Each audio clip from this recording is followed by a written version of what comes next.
Swastiastu, Namo Buddhaya, salam kebajikan. Yang terhormat Bapak Muhammad Al-Faruq selaku dosen pengampu manajemen operasional, kami di sini akan melaksanakan presentasi guna memenuhi tugas besar yang telah Bapak berikan.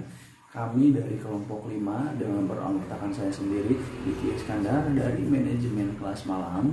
Selanjutnya ada Hasan Minarizki sama dari manajemen kelas malam, ada Oktaviana Tambunan, ada Silviani Chandra M, dan Bapak Kasir.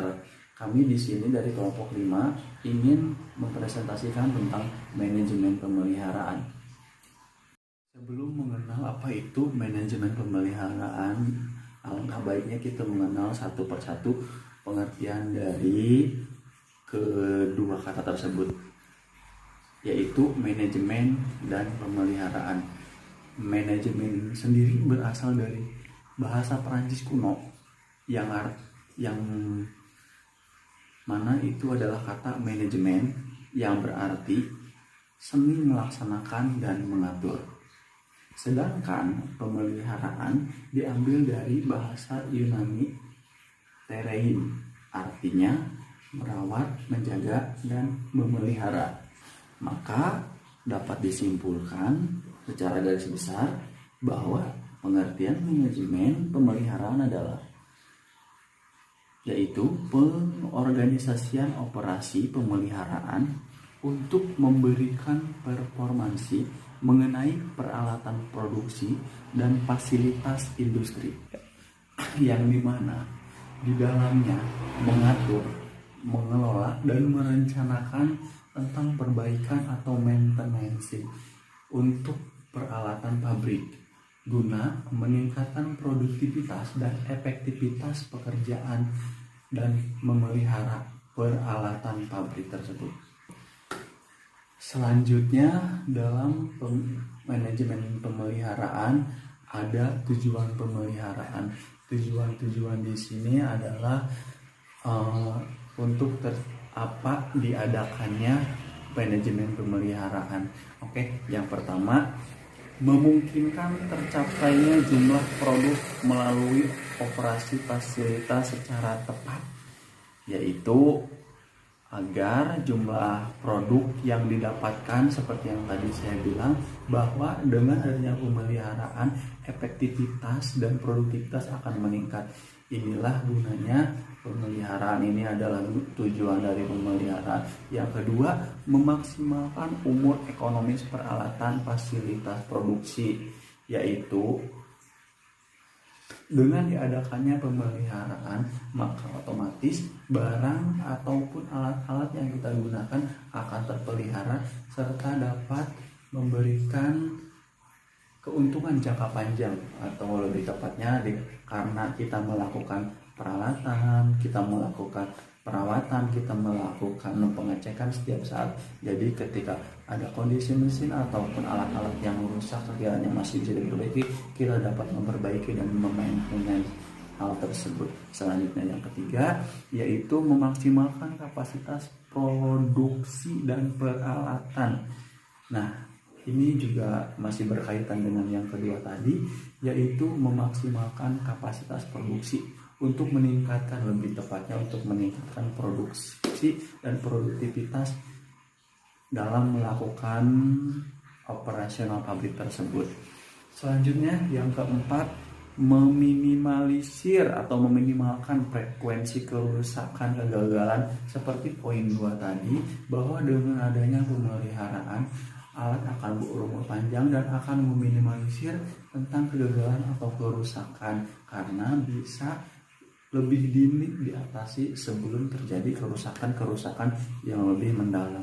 Selanjutnya yang terakhir atau yang kelima, menjaga keamanan peralatan. Menjaga keamanan peralatan di sini juga akan berimbas kepada karyawan. Itu akan nantinya akan berhubungan dengan K3 atau keamanan dari pabrik atau pekerjaan. Maka semakin aman alat digunakan, maka akan semakin aman juga karyawan yang sedang melakukan pekerjaan tersebut dengan menggunakan alat tersebut. Oke, baik, terima kasih. Ini dari saya. Dan sekian, selanjutnya akan dibawakan oleh rekan saya yang bernama Hasan Minarizki. Terima kasih. Assalamualaikum warahmatullahi wabarakatuh. Saya Hasan Minarizki. Selanjutnya, keuntungan dalam menjalankan manajemen pemeliharaan. Yang pertama, mesin dan peralatan operasi dapat dipergunakan dalam waktu yang relatif lebih panjang. Yang kedua, pelaksanaan proses operasi dalam perusahaan berjalan dengan lancar. Yang ketiga, menjaga kualitas pada tingkat yang tepat sesuai dengan yang direncanakan. Yang keempat, menekan biaya pemeliharaan bagian mesin dan peralatan operasi. Dan yang terakhir, menjaga keselamatan para pekerja. Nah, jenis pemeliharaan ini dibagi menjadi dua. Yang pertama, pemeliharaan terencana atau planned maintenance, dan pemeliharaan tak terencana atau unplanned maintenance. Nah, untuk pemeliharaan terencana ini, kegiatan perawatan yang dilaksanakan berdasarkan perencanaan terlebih dahulu. Ini terbagi dua, yaitu pemeliharaan pencegahan atau preventive maintenance dan juga pemeliharaan korektif atau corrective maintenance. Dalam prakteknya, preventive maintenance dilakukan suatu pabrik dibedakan menjadi dua, yang pertama routine maintenance dan juga periodic maintenance. Untuk corrective maintenance sendiri sering juga disebut sebagai breakdown maintenance, yaitu kegiatan pemeliharaan atau perawatan yang dilakukan setelah terjadinya kerusakan. Yang selanjutnya yaitu pemeliharaan tak terencana. Pelaksanaan pemeliharaan tak terencana ini biasanya berupa pemeliharaan darurat atau emergency maintenance, yaitu kegiatan perawatan mesin yang memerlukan penanggulangan yang bersifat darurat. Yang selanjutnya, keuntungan dalam menjalankan manajemen. Diri saya, terlebih dahulu nama saya Octaviana Tamanan, Fakultas Ekonomi di Universitas Dian Nusantara.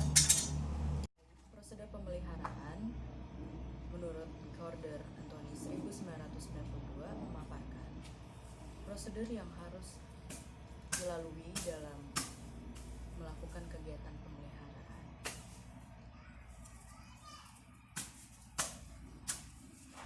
Prosedur pemeliharaan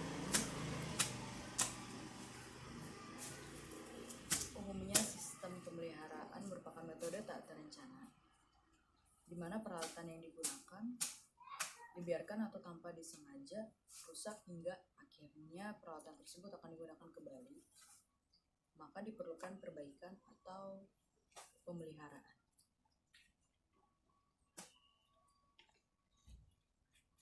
Antara lain dalam prosedur pemeliharaan, menentukan apa yang dipelihara, menentukan bagaimana aset atau sarana tersebut dipelihara.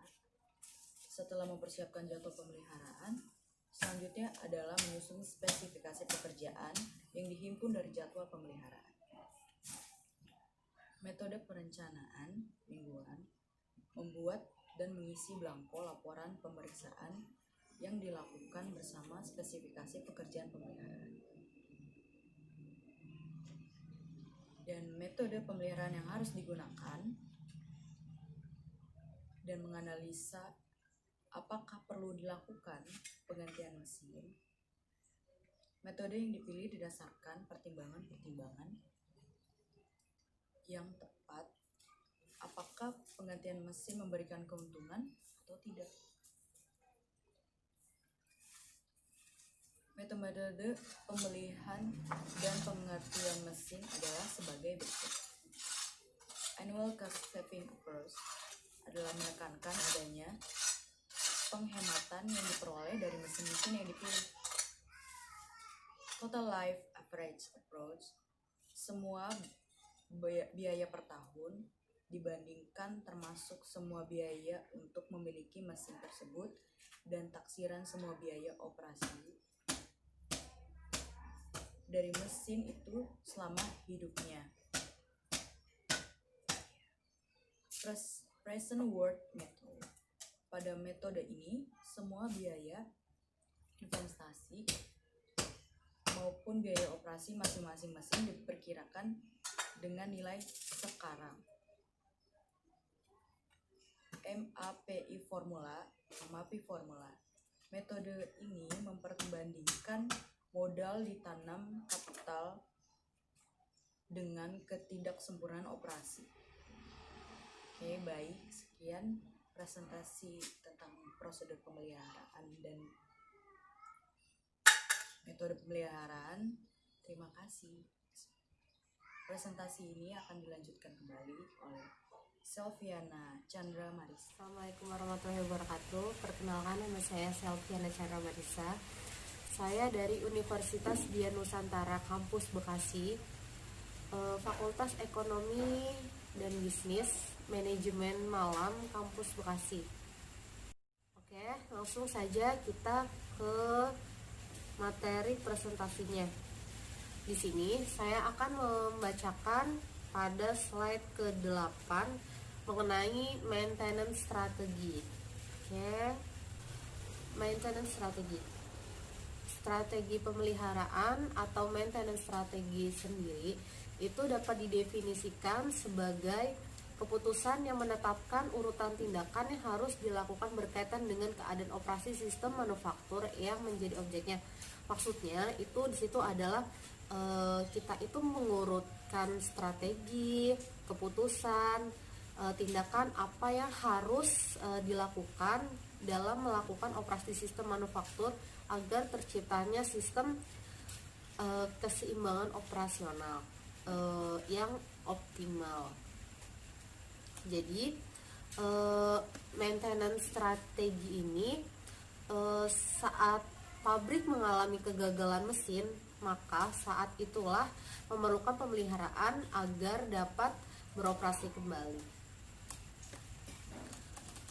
Oke, lanjut ke saran untuk menentukan strategi maintenance yang tepat untuk jenis operasional pabrik. Yang pertama, itu mengetahui kita dari perspektif maintenance, yaitu melalui observasi dan audit. Cara lain untuk mengidentifikasi posisi kita dalam rangkaian kematangan pemeliharaan adalah dengan melakukan penilaian formal. Dapat dilakukan dengan membuat evaluasi sendiri menggunakan tolak ukur. Oke, selanjutnya yang kedua itu ada tentukan kemana tujuan maintenance kita, yaitu adalah meninjaunya dengan manajemen dan mendiskusikan area atau peralatan mana yang menjadi perhatian utama. Misalkan tuh di sebuah mall itu kan yang paling penting itu adalah eskalatornya. Jadi kalau misalkan mall tanpa eskalator, pasti akan sedikit orang yang berkunjung ke mall tersebut. Jadi tuh masa kita mau sih sampai lantai 4, 6 di mall itu terus kita naik tangga, itu enggak kan. Makanya perlu perhatian pertama yang ada di mall itu kan eskalator atau liftnya. Kalau misalkan mati, ya kita males dong ke situ, atau misalkan nggak ada, dan itu tuh rasanya males banget. Oke, jadi sehingga pemeliharaan utamanya yaitu adalah eskalator atau liftnya. Tapi yang pertama itu dari itunya dulu sih, listriknya. Tanpa kalau misalkan kita nggak ada listrik atau sering mati lampu, nggak ada genset, itu juga sangat penting. Oke, lanjut. Itu yang ketiga ada pilih strategi maintenance. Untuk menyempurnakannya, kita harus berkonsultasi dan mengajukan beberapa strategi maintenance yang akan diimplementasikan. Jangan terintimidasi oleh gagasan bahwa ada elemen yang mungkin belum kita sentuh. Cukup temukan satu yang paling cocok untuk tujuan organisasi kita. Jadi pilih strategi maintenance tuh memilih mana yang paling penting duluan. Oke, lanjut lagi di yang keempat. Yang keempat itu adalah bangunlah roadmap. Roadmap itu dapat dilakukan identifikasi area dengan potensi terbesar untuk ditingkatkan. Jadi kayak misalkan, wah ini lebih penting, ya udah kita tingkatkan aja dulu yang ini, baru kerjain yang lainnya, baru kita pelihara yang lainnya lagi. Oke, lanjut lagi yang kelima. Yang kelima itu ada buat rencana dan jalankan. Saat sudah tahu di mana posisinya saat ini, kemana ingin pergi, dan saatnya untuk mengeksekusi. Gunakan alat implementasi yang sudah dipilih untuk melacak kemajuan dan memantau indikator. Tujuannya adalah untuk memverifikasi bahwa kita ini memang membuat kemajuan sepanjang prosesnya. Dalam strategi maintenance ini yang sangat dianjurkan untuk kita itu mengecek berkala, seperti tiap tahun kita cek atau mengadakan survei untuk mengukur kemajuan, atau ada yang lebih difokuskan kayak misalkan tuh kita mau cek aja itu per tahun kira-kiranya, atau dicek itu setiap ada kerusakan aja baru kita pelihara, atau kita rutin tiap tahun kita benerin. Kayak AC aja nih di office, kalau misalkan kita tiap bulannya pasti itu selalu ada servis AC ya. Jadi kalau misalkan nggak diservis, pasti nanti sebulan 2 bulan nggak diservis, itu AC itu bakal nggak terlalu dingin gitu. Jadi kita lihat dulu kemajuan kita sampai mana. Misalkan yang tadi setelah lift, oh ternyata ada lagi nih si listriknya ini, jadi bisa berubah ya itu antara listrik dan eskalatornya. Slide berikutnya itu tentang manajemen pemeliharaan. Perencanaan perawatan mesin dilakukan sesuai dengan pola produksi suatu perusahaan. Pola produksi ini dapat berarti bekerja secara terputus-putus, oke? Namun pola produksi dapat pula berarti bekerja terus-menerus selama 24 jam per hari atau 8 jam per hari. Bentuk pola produksi suatu perusahaan tentu saja sangat berpengaruh terhadap strategi perawatan mesin yang harus dilakukan agar perawatan dapat dijalankan secara efektif dan memberikan hasil yang optimum. Jadi perencanaan perawatan mesin itu perlu ya agar dapat bekerja secara optimal, dan itu juga ada rentang waktunya kayak tadi servis AC tiap bulan diservis, atau misalkan lift kita cek tiap hari. Takutnya soalnya itu bahaya juga kalau misalkan kita berjalan, karena kita itu bahaya sih katanya kalau kita tuh berjalan di atas lift yang mati, dan itu bisa menyebabkan kecelakaan. Jadi perlu itu diadakannya pemeliharaan agar liftnya itu tidak macet. Maksudnya eskalator itu nggak macet, soalnya bahaya kalau misalkan kita jalan di eskalator yang mati. Oke. Selanjutnya dibacakan oleh Pak Tasir. Silakan Pak Tasir. Perkenalkan, nama saya Tasir dari kelompok 5 mata kuliah manajemen operasional program studi S1 manajemen.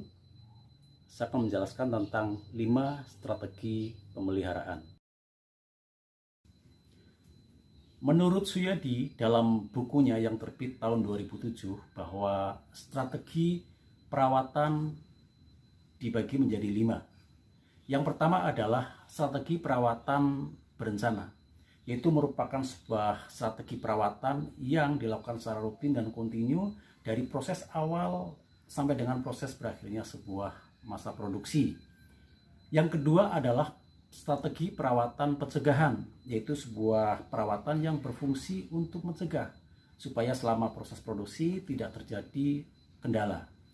Yang ketiga adalah strategi perawatan peramalan atau prediksi, yaitu sebuah perawatan yang berdasarkan prediksi kapan harus dilakukannya perawatan. Yang keempat adalah strategi perawatan darurat, yaitu sebuah perawatan yang fungsinya adalah menanggulangi dalam kondisi darurat. Yang kelima, strategi pengukuran kerja para perawat mesin. Saya rasa ini yang dapat saya sampaikan. Terima kasih.